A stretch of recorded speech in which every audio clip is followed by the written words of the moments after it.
श्री वल्लभाधीश की जय। श्री गुसाई जी परम दयाल की जय। श्याम सुंदर श्री अमने महाराणी की जय। श्री हरिराय महाप्रभु की जय। गोकुल नाथ की जय। આપણે 84 વૈષ્ણવની વાર્તાનું રસપાન કરીએ છીએ. તેમાં આપણે કનૈયાલાલ ક્ષત્રિયની વાર્તા આવી છે. વાર્તા 70મી. શ્રી મહાપ્રભુજી આચાર્યજીના સેવક કનૈયાલાલ ક્ષત્રિય આગ્રામાં રહેતા તેમની વાર્તાનો ભાવ પ્રકાશ. એ કનૈયાશાલ લીલામાં લલિતાજીની સખી છે. ત્યાં એમનું નામ કમોદિની છે. તે આગ્રામાં એક ક્ષત્રિયના ઘેર જન્મ્યા. ત્યાં દ્રવ્યનો સંકોચ પહેલેથી ઘણો હતો, પણ જે દિવસે કનૈયાશાલ જન્મ્યા તે જ દિવસે માતા પિતાના ઘરમાંથી દ્રવ્ય નીકળ્યું. જન્મતા જ લક્ષ્મી આવી, તેથી આ બાળકનું નામ કનૈયાશાલ રાખ્યું. એ કારણથી માતા પિતાની કનૈયાશાલ પ્રત્યે પ્રીતિ ઘણી વધી. તેઓ મોટા થયા, પણ ઘરની બહાર ન જવા દે. 13 વર્ષના થયા તે પિતાની દેહ છૂટી. પછી કનૈયાશાલે માતાને કહ્યું, હવે મને બહાર જવા દો, હું મોટો થયો છું. મથુરા મોટું ધામ છે, ક્યારેક દર્શન નથી કર્યા. ત્યારે માતાએ કહ્યું કે બેટા, તું મારી આંખથી દૂર ન થઈશ. એટલે કનૈયાશાલ કંઈ બોલ્યા નહીં. પછી કનૈયાશાલનો એક મામા હતો, તે મથુરા ચાલ્યો. ત્યારે કનૈયાશાલે માતાને કહ્યું કે હવે મામાની સાથે મને મથુરા જવા દો. ત્યારે નહીં તો હું એકલો ભાગી જઈશ. ત્યારે માતાએ ડરીને પોતાના ભાઈને કહ્યું, મારા બેટાને સાથે લઈ જા અને ઘણા દર્શન ન કરાવે, બહુ ફેરવીશ નહીં, મથુરામાં નવડાવીને જલ્દી દર્શન કરીને પાછો આવજે. તમારે વ્રજમાં યાત્રા કરવી હોય, ફરવું હોય, મારા બેટાને મારી પાસે ઘેર પહોંચાડીને પછી કરજે. આવી રીતે કનૈયાશાલની માતાએ એમના ભાઈને કીધું. પછી કનૈયાશાલે મામાની સાથે મથુરા આવી. વિશ્રાંત નાહ્યા. ત્યારે કનૈયાશાલ મામાને કહ્યું, મને બધા વ્રતના દર્શન કરાવો. ત્યારે મામાએ કહ્યું, તમારા માતાએ તો ના પાડી છે. ત્યાં કનૈયાશાલે કહ્યું કે મારા ઉપર માનો મોહ ઘણો છે, તેથી ના પાડે છે, પરંતુ હું ફરી ક્યારે આવીશ, તેથી ચાલો વ્રજના દર્શન કરું. પછી વન પરિક્રમાએ નીકળ્યા. તે 5 દિવસમાં ગોવર્ધન પહોંચ્યા. ત્યાં ગિરિરાજજીને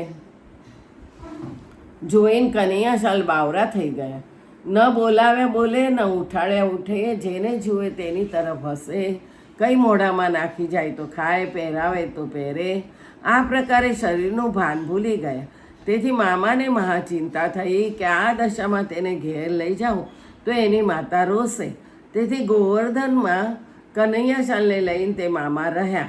વૈરાગી, અતીત, વૈદ બધાને કહે કે કનૈયાશાલને કોઈ સારો કરે તો તે જે માગે તે હું દઉં.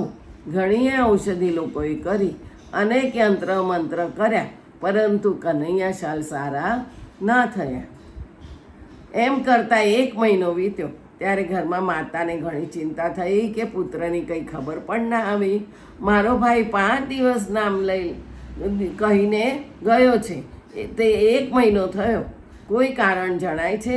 તેથી એક મનુષ્યને બોલાવીને કહ્યું કે તું મથુરા જા. વ્રજમાં મારો ભાઈ અને પુત્ર ગયેલા છે, તેને જોઈ આવ કે તેઓ ક્યાં છે અને શું કરે છે, કેમ છે. બધા સમાચાર લઈ આવ. એમને ન જણાવીશ, મને બધા સમાચાર આવીને કહેજે, તને ₹10 આપીશ. એટલે તે મનુષ્ય ચાલ્યો. તેને મથુરામાં ખબર મળી કે તેઓ ગોવર્ધનમાં છે. તેથી ગોવર્ધન આવી બંનેને જોઈ આગ્રા પાછો આવે. તેણે કનૈયાશાલની માતાને કહ્યું કે તારો બેટો તો બહાવરો થઈ ગયો છે, શરીરનું ભાન નથી. તારો ભાઈ જંત્ર મંત્ર અનેક કરે છે, ઔષધ પણ કરે છે. આથી માતાને બહુ દુઃખ થયું. હું આ માટે જ પુત્રને બહાર નહોતી કાઢતી, પણ હવે શું કરું. પછી તે મનુષ્યને કહે કે એક ડોલી ભાડે કરી લાવો અને તમે મારી સાથે ચાલો. તમને ₹10 બીજા આપીશ. મને મારા પુત્ર પાસે પહોંચાડી દો. ત્યારે તે માણસ ડોલી ભાડે કરી લાવ્યા. એટલે તે માતા ₹1000 લઈ ડોલી ઉપર બેસીને ચાલી. તે ગોવર્ધન આવી પુત્રની પાસે જઈ પુત્રને હૃદયથી લગાડીને રુદન કર્યું. પછી ભાઈને ખીચીને કાઢી મૂક્યો કે તે મારા પુત્રને બહાવરો કર્યો છે. પછી અનેક ગુણીને તે માતાએ બોલાવ્યા, પરંતુ કનૈયાશાલ સારા ન થયા. એટલે ગોવર્ધનના બધા વ્રજવાસીઓને પૂછ્યું કે કોઈ એવો મહાપુરુષ બતાવો કે મારા પુત્રને સારો કરે, તેમનો હું દાસ બનીશ. એ સમયે સદુ પાંડે આન્યરથી ગોવર્ધન આવ્યા હતા. તેમને ડોસીને પુત્ર વિશે પૂછ્યું ત્યારે સંદુ પાંડેએ કહ્યું, અમારા ગામમાં શ્રી આચાર્યજી પધાર્યા છે અને કેટલાય વ્રજવાસીને પરચો દઈને શરણે લીધા છે. ગોવર્ધન પર્વતમાંથી શ્રી ગોવર્ધનનાથજીને પ્રગટ કર્યા છે. તેથી શ્રી આચાર્યજી સાક્ષાત ઈશ્વર છે, ભગવાન છે. એમના મનમાં આવે તો આ તે શી વાત છે, પરંતુ અમારું નામ શ્રી આચાર્યજી મહાપ્રભુજી આગળ લઈશ નહીં. ત્યારે તે ડોશીએ કહ્યું, તમે મને તમારા ગામમાં લઈ ચાલો, હું વિનંતી કરી લઈશ, તમારું નામ નહીં લો. ત્યારે સદુ પાંડે કહે, તમે મને તમારા ગામમાં સદુ પાંડે કહે, ચાલો હું તમારા ગામમાં જઉં જ છું. એટલે માતા કનૈયાશાલને સાથે લઈને આન્યોર આવ્યા. પછી એ ઘર વ્રજવાસીનું લઈ તેમાં કનૈયાશાલને બેસાડી દ્વારે તાળું માર્યું. પછી આવીને શ્રી આચાર્યજીને દંડવત કર્યા. ત્યારે શ્રી આચાર્યજી કહે કે ડોશી, અમે જાણ્યું છે કે તું શાને માટે આવી છે. તારા પુત્રને અહીં લઈ આવ, અમે સારો કરી દઈએ, વધારે વાત ન કર. એટલે ડોશી કનૈયાશાલને લઈને શ્રી આચાર્યજી પાસે આવી. ત્યારે શ્રી આચાર્યજીએ ઝારીમાંથી જળ લઈ વેદ મંત્ર ભણી કનૈયાશાલ ઉપર છાંટ્યું. એટલે કનૈયાશાલ સાવધાન થઈ ગયા અને શ્રી આચાર્યજીને દંડવત કરીને કહ્યું, મહારાજ, હું તો ઘણો સુખી હતો, વ્રજના ગોવર્ધન લીલામાં મગ્ન હતો. ત્યાંથી આપે મને બહાર કેમ કાઢ્યો? આપ તો અધિક દાન દેવા માટે પ્રગટ્યા છો, તો આ શું કર્યું? ત્યારે આચાર્યજી કહે, ઉછલિત રસ ઉપરનો પ્રેમ કોઈ દિવસ વહી જાય, તેથી તને સાવધાન કર્યો છે. અંદર સ્થિર પ્રેમ હોય અને લીલારસનો અનુભવ હોય તો જગતમાં કોઈ જાણે નહીં, તે પ્રેમનો કદી નાશ થાય નહીં. ત્યારે કનૈયાશાલ વિનંતી કરી, મહારાજ, કૃપા કરીને સ્થિર પ્રેમનું દાન કરો. એટલે શ્રી આચાર્યજી મહાપ્રભુજીએ કનૈયાશાલને નવડાવી શ્રી ગોવર્ધનનાથજીની સન્મુખ બેસાડી નામ નિવેદન કરાવ્યું. સાક્ષાત શ્રી ઠાકોરજીને લીલારસનો અનુભવ કરાવી દીધો. પછી કનૈયાશાલની માતાને નામ સંભળાવ્યું. પછી આચાર્યએ જેટલા નાના ગ્રંથો કર્યા હતા તે બધા કનૈયાશાલને ભણાવ્યા. પછી કનૈયાશાલે કહ્યું, હવે ઘરમાં જઈને રસનો અનુભવ કરો, હવે તમને સંસાર લૌકિક વૈદિક બાધા નહીં કરે. ત્યારે કનૈયાશાલની માતાએ 1000 રૂપિયા ભેટ ધરી વિનંતી કરી કે મહારાજ, મારા ઉપર તો તમે મોટી કૃપા કરી છે. આપ સાક્ષાત પૂર્ણ પુરુષોત્તમ છો, તમારા વિના મારા પુત્રને કોણ સારો કરે?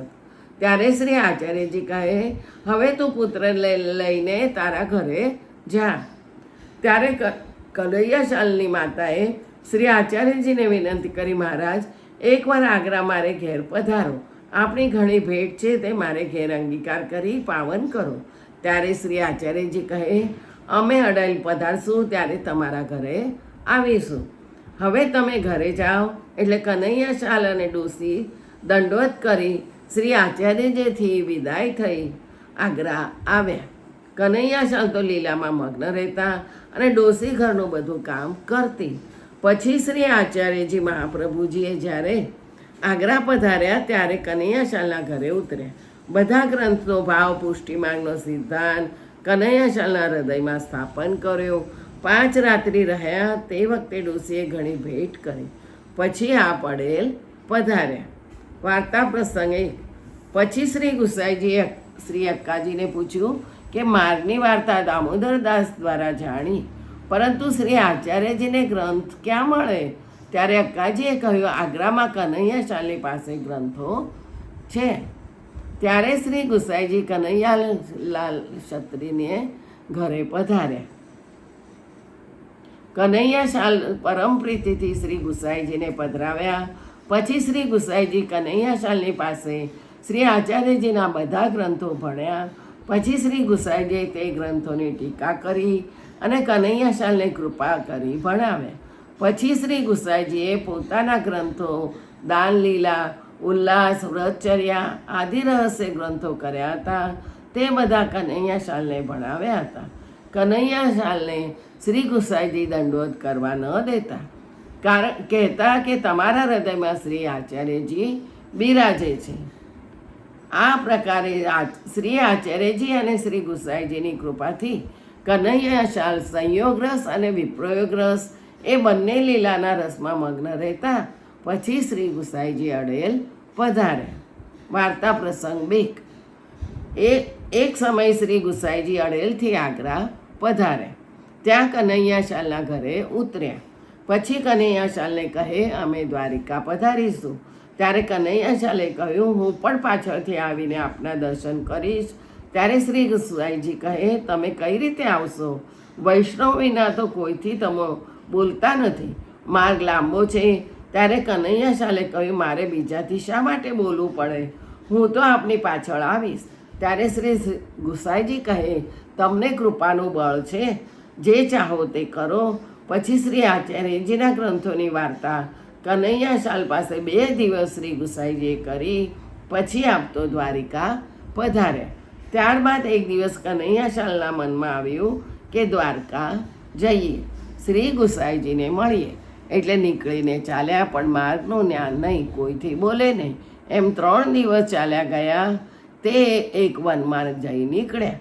સઘન વન, જલ નહીં. ત્યારે વિચાર્યું કે હવે દેહ છૂટશે.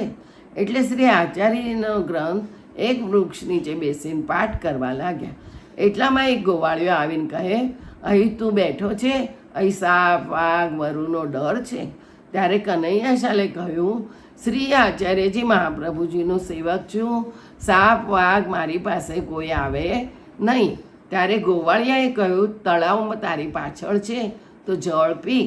ત્યારે પાછળ જુઓ તો જળ ભર્યું છે. એટલે જળ પીવા લાગ્યા.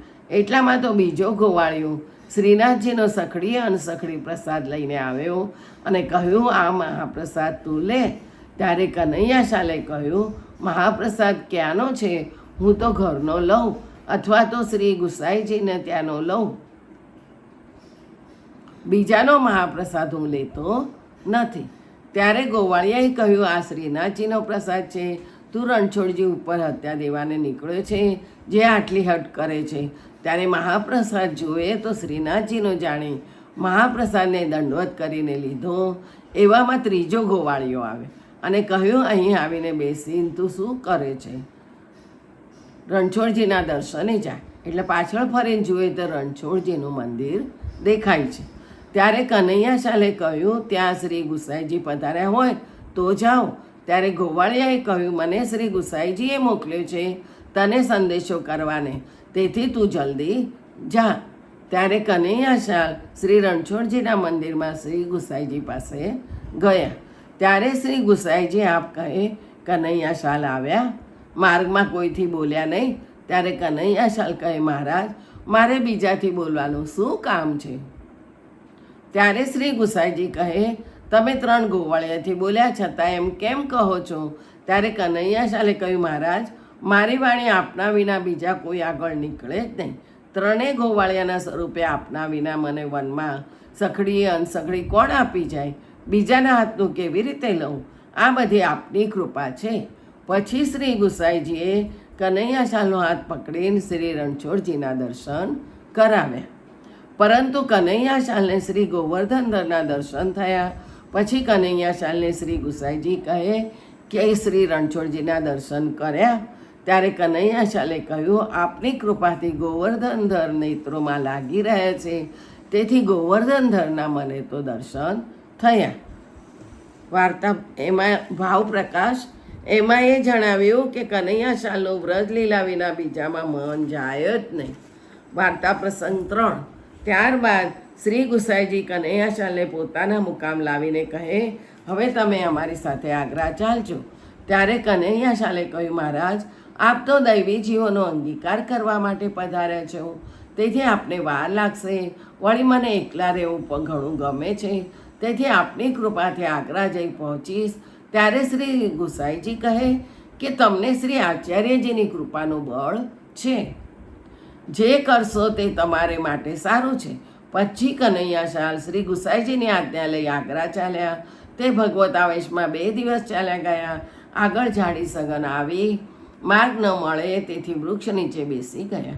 ત્યાં શ્રી આચાર્યજીના ગ્રંથ, શ્રી ગુસાઈજી કૃત ટીકા તથા રહસ્ય ગ્રંથો વાંચવા લાગે.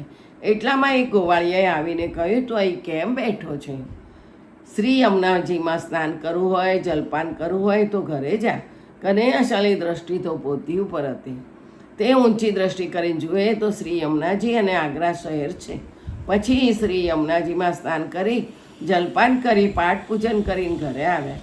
પછી શ્રી ગુસાઈજી દ્વારિકાથી થોડા દિવસમાં આગ્રા પધાર્યા. ત્યારે કનૈયાશાલને પૂછ્યું, તમે આગ્રા કેટલા દિવસમાં અને કેવી રીતે આવ્યા? ત્યારે કનૈયાશાલે કહ્યું, મને તો ખબર નથી, આપ જ મને દ્વારકા લઈ ગયા અને આપ જ મને આગ્રા પહોંચાડ્યો, એટલું હું જાણું છું. ત્યારે શ્રી ગુસાઈજી પ્રસન્ન થઈને 3 દિવસ કનૈયાશાલના ઘરમાં રહ્યા. ભગવત વાર્તા કરી બહુ જ પ્રસન્ન થયા. પછી શ્રી ગુસાઈજી અડેલ પધાર્યા. કનૈયાશાલને લૌકિક વૈદિક ક્રિયા જ્યારે શરીરનું ભાન હોય ત્યારે કરે. કનૈયાશાલની એવી લોકવેદથી પર વાત છે કે જે કહી કહેવાય તેવી નથી. ભાવ પ્રકાશ, કેમ કે કહીએ તો લોકોને ઠાકોરજીની લીલાના ભાવની ખબર નથી, તેથી એમને વિશ્વાસ ન થાય, તેથી પ્રકાશ નથી કર્યો. પ્રેમની રીત તો અટપટી છે. સૂર ગાયું છે કે ગોપીજન નિજ માર્ગ સુરન્યારો દીખરીયો. કનૈયાશાલ શ્રી આચાર્યજીના આવા કૃપાપાત્ર ભગવતી હતા. એમની વાર્તા ક્યાં સુધી કહીએ? વાર્તા 70મી. કૃષ્ણાર્પણ. જય જય શ્રી ગોખલેશ. કાલે 71.